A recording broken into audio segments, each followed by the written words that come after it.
Bom, vamos começar aqui o nosso Quinta Pauta. O assunto de hoje é um assunto muito forte, hein? Do nosso Quinta Pauta. A gente vai estar falando aqui justamente sobre o Brasil, que pode sofrer sanções dos Estados Unidos naquela questão da Seção 301, da caça às bruxas da época em que Donald Trump falava sobre Bolsonaro, que o Alexandre de Moraes e todo o sistema jurídico do Brasil estava caçando o presidente Bolsonaro. Isso tudo antes dele ser preso. Essa que foi a questão. Aí colocaram essa seção 301, que é nada mais, nada menos do que uma auditoria internacional para avaliar o que o Brasil está correspondendo ou não em questões econômicas. E o PIX vai ser o primeiro a ser impactado. Vamos entender isso aqui no nosso Quinta Pauta. Hoje nós temos aqui o nosso comentarista, o doutor Ricardo Gama. Também temos aqui o nosso querido Luiz Afarelli, empresário, e também o nosso querido advogado, doutor Fábio Varga, para a gente debater sobre esse assunto aqui, né, que é um assunto que traz uma certa, não, eu digo uma grande preocupação para o Brasil, porque, quer dizer, o Brasil só vai ser informado, essa que é a história, né, só vai ser informado. Não é que vai poder argumentar, não, isso não é assim, não, já vai ser informado, ó, vai acontecer isso. O governo do Trump avisou representantes da gestão do Lula que está próximo de concluir as últimas etapas da principal investigação comercial aberta contra o Brasil no ano passado. Trata-se do procedimento de consultas que precisa ser cumprido antes da divulgação do resultado das apurações sobre práticas comerciais consideradas injustas pelos Estados Unidos. O desfecho pode resultar em punições ao Brasil, inclusive com a aplicação de novas tarifas. Nessa etapa, uma delegação do governo Lula deve ser convidada a ir a Washington para ser informada sobre as conclusões preliminares da investigação no âmbito da Seção 301. A investigação, com base da chamada Seção 301 de Lei de Comércio de 1974, foi instaurada em julho de 2025 como uma das medidas anunciadas por Trump, em reação ao que classificou como uma caça às bruxas contra o ex-presidente Jair Bolsonaro. O governo americano incluiu na apuração práticas em diferentes frentes, como comércio digital, serviços de pagamento eletrônico, tarifas consideradas injustas ou preferenciais, leis anticorrupção, proteção da propriedade intelectual, acesso ao mercado de etanol e desmatamento ilegal. Os alvos vão desde queixas antigas de Washington, como as tarifas brasileiras, sobre a importação de etanol, até o sistema de pagamentos instantâneos, o PIX. Empresas americanas de cartão de crédito estão alegando que o Banco Central está concedendo tratamento preferencial ao sistema PIX e que o governo brasileiro está negando. A investigação tem potencial de causar impactos adicionais à economia brasileira e traz risco de sanções consideradas de difícil reversão. Doutor Gama, gostaria de começar aí com o seu comentário. É uma bomba, hein, para o governo brasileiro, ainda mais nesse ano eleitoral, porque isso já pode acontecer a partir de julho, doutor. Santiago, o bicho está pegando. Donald Trump ele quer voltar ao protagonismo dos Estados Unidos. Eles deixaram muito a China crescer, a China foi crescendo, dominando os mercados. Eles mesmos, os americanos, têm muita conta nisso daí, porque eles começaram a terceirizar a produção. Então, o empresário americano, poxa, eu vou gastar mesmo, mandar para a China, lá o pessoal trabalha bastante, paga-se pouco, então eu vou fazer tênis lá, vou fazer tecnologia lá, vou fazer tudo que eu posso terceirizar, e terceirizou. E a China foi inflando, e se tornou esse grande império que é hoje.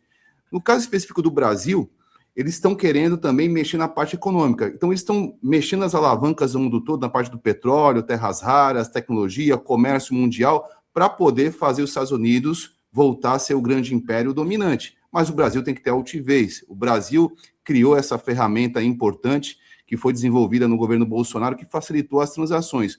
No começo, eu tinha até um pé atrás com relação a rastreio dessas transações, questão de imposto de renda, ou se não taxação específica em cima disso, mas depois a gente foi vendo que é um método totalmente feito para você ser mais ágil nas suas transações. Então, qualquer compra você faz com Pix, você precisa socorrer um parente longe, você não conta com a questão do TED que demora de um dia para o outro para chegar, você já faz de maneira imediata. Então, é muito importante. O Brasil tem que defender as suas bandeiras. Por mais que se goste de alguns valores americanos e queira que tenhamos aqui também esses valores para poder a população ser mais instruída, mais forte, um comércio também mais robusto, a gente tem que defender aquilo que é nosso. Então, Donald Trump, ele tem que recuar, a gente tem que impor aquilo que é nosso e falar, olha, aqui quem manda é a gente vai manter, sim, o Pix, porque o grande medo deles é o quê? As bandeiras de cartão de crédito, eles estão perdendo bastante dinheiro. Hoje o pessoal, não tem um cartão, mas eu tenho um Pix. O Pix pode ser também parcelado, existe a opção do Pix parcelado, você pode também parcelar com o Pix. O que fica aí na berlinda é o quê? Ele quer dominar tudo porque está sabendo que com esses governos anteriores, os Estados Unidos declinou bastante, mas a gente tem que se manter forte, Santiago.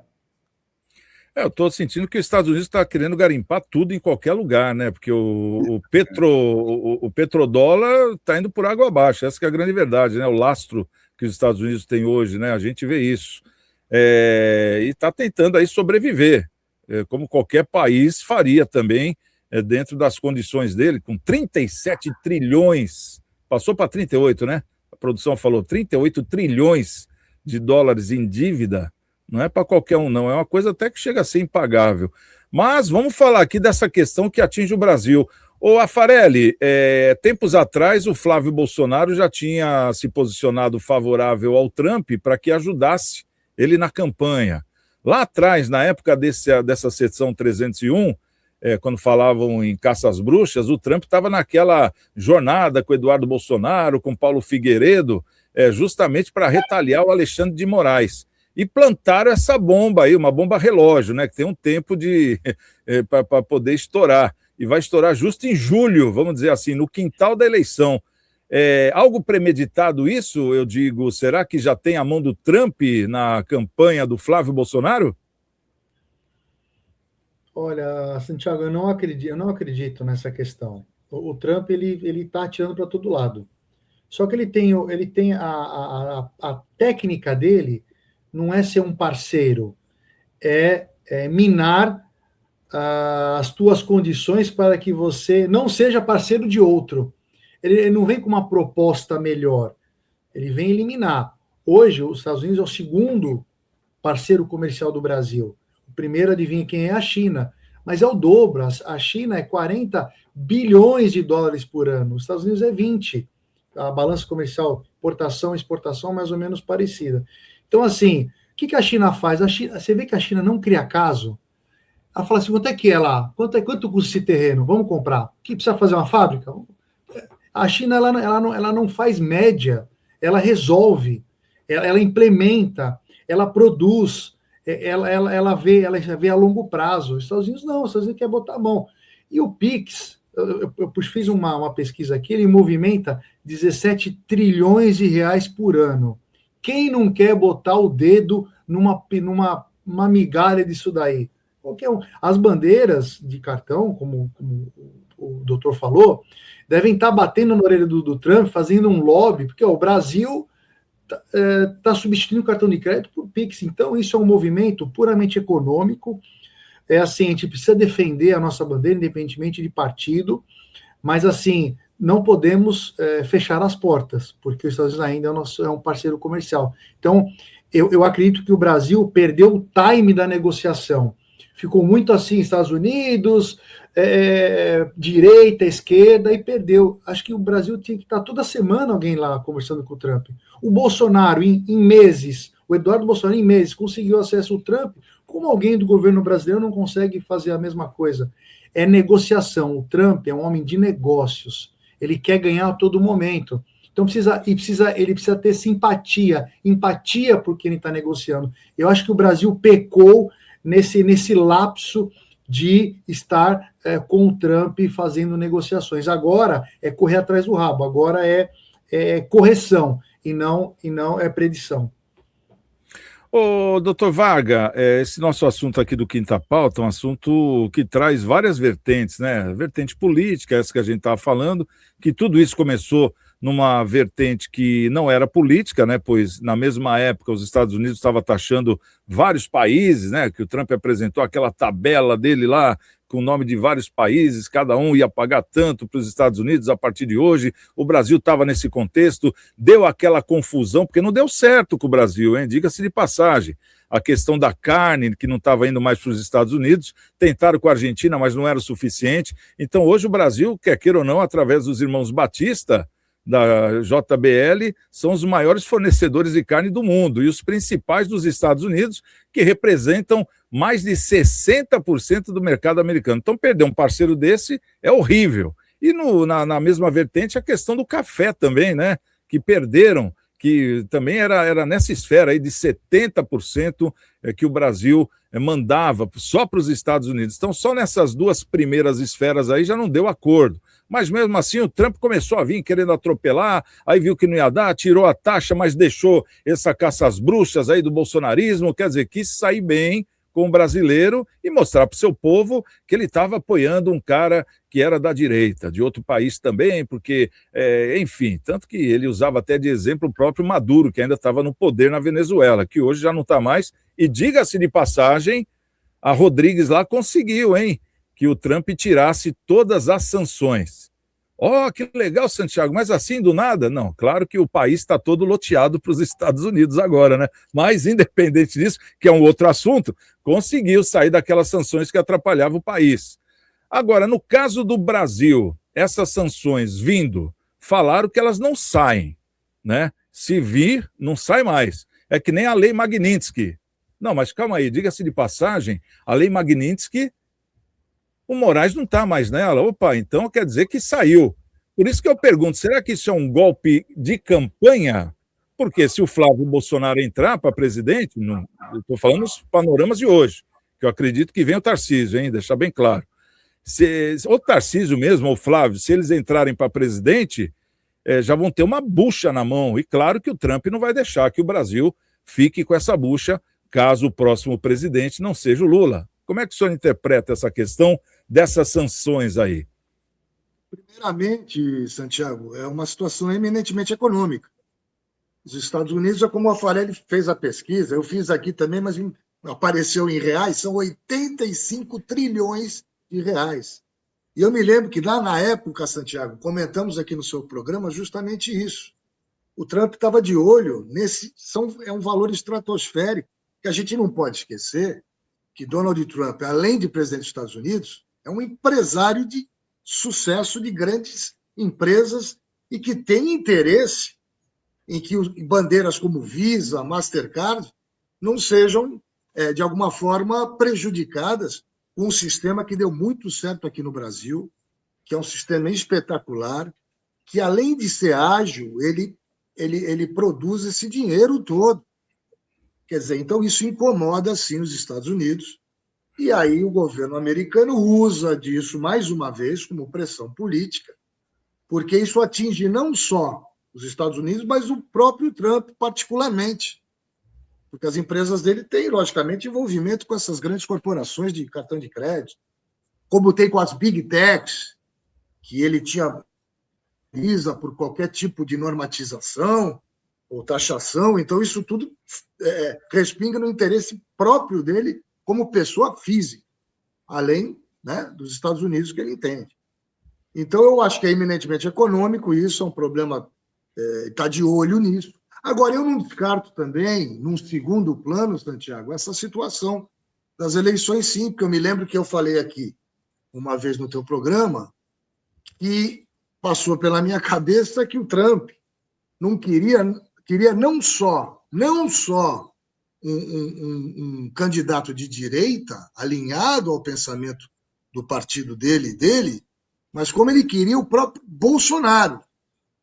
Ele queria esse nome, porque Bolsonaro tinha ido lá várias vezes, e, enfim, surgiram várias situações, a Amazônia é nossa junto, enfim. Ele quer alguém que ele tenha a tranquilidade de poder, por exemplo, explorar o que ele mais quer, que são as terras raras, e nós somos o segundo país com essa reserva, perdendo só para a China. Então, isso interessa e muito para ele, e passa justamente por quem vai ser o presidente. Então, eu acho que também existe aí um viés, além do econômico, um viés político, no sentido de que ele prefere alguém alinhado nessa situação que vai facilitar e muito a vida dele, nessa situação, por exemplo, das terras raras, que é o que os Estados Unidos está de olho em cima, porque isso é a necessidade fundamental para chip, para fabricação de chips, ou seja, uma série de situações que os Estados Unidos precisa e não tem. E com a China, como ele está distante, o Brasil é o país que ele está de olho, um olho grande, não só economicamente, como politicamente também, para poder alcançar o objetivo dele. É, algo que a gente tem que ficar de olho, né, e antenado, essa que é a grande verdade. Bom, vamos finalizar aqui a nossa enquete. Eu estou perguntando, o mundo está à beira de uma guerra global? Sim ou não, na sua opinião? Usando a sua opinião. Sim, o conflito pode escalar, 56%, e não. É só pressão política, 44%. Assim terminou a nossa enquete. Ô, doutor Ricardo Gama, gostaria de ouvi-lo aí, o seu último comentário, suas considerações finais. Algo que o senhor queira falar, que ficou faltando, fica à vontade. Santiago, agradecer a todos, agradecer a audiência, agradecer nossos amigos debatedores, doutor Varga, o grande Luiz Afarelli, e você que sempre nos dá essa possibilidade de poder falar a respeito de política, falar sobre economia, para poder ajudar também a nossa população a ter um entendimento, para poder formar a sua convicção, a sua opinião. Que Deus nos livre de qualquer guerra, que nos livre também de qualquer forma de ataque, e que a gente continue sendo um país pacífico, um país forte, que se relaciona com todos, com muita harmonia e, principalmente, tranquilidade.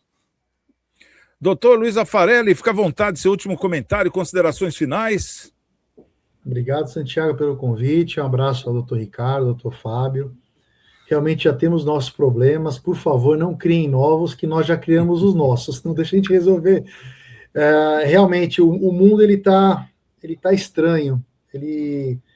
Graças a Deus, o Brasil, um país de dimensão continental, não temos ainda, e espero que não tenha, conflitos armados, invasões. Então, cabe a nós, o Brasil sempre foi um país amigo de todos os países, que continuemos assim, continuemos fazendo negócio com todos os países, que sejamos parceiros comerciais de todos os países, obviamente dentro das nossas regras e por nossas políticas.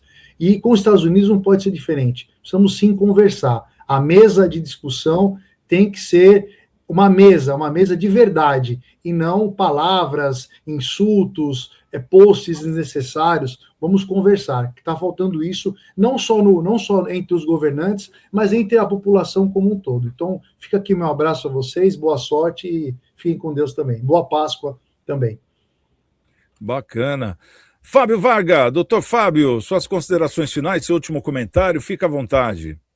Em cima desse assunto, Santiago, independente de quem esteja governando o nosso país, que a gente tenha sabedoria justamente para fazer o que o professor Afarelli disse, ou seja, ter sabedoria para conversar, sentar à mesa, ao mesmo tempo proteger os interesses do nosso país com inteligência, com perspicácia, com gente preparada para poder fazer isso, e a gente torce para que isso aconteça, para que a gente, como também falou o Afarelli, nós já temos muitos problemas internos para resolver, uma população sofrida, um empresariado sofrido, ou seja, todo mundo, de certa forma, vive com dificuldade, com uma população minimamente vivendo muito bem. Então, nós já temos muitos problemas. E vamos torcer para que isso tudo se encaixe, que essas guerras acabem finalizando isso, para que a gente possa viver normalmente novamente. Uma boa Páscoa a todos. Para você, um abraço, Santiago, doutor Ricardo Gama, professor Afarelli, e a toda a nossa audiência que está sempre aí, firme, forte e fiel. Bacana. Então, quero agradecer aí os nossos queridos Ricardo Gama, Luiz Afarelli, Fábio Varga, nossa querida e amada audiência. Obrigado pelo carinho. E a gente volta aí amanhã, às 11h45 da manhã, com mais um Cidades em Debate. Estamos com Deus e amanhã, quem chegar primeiro, espera o outro. Até lá.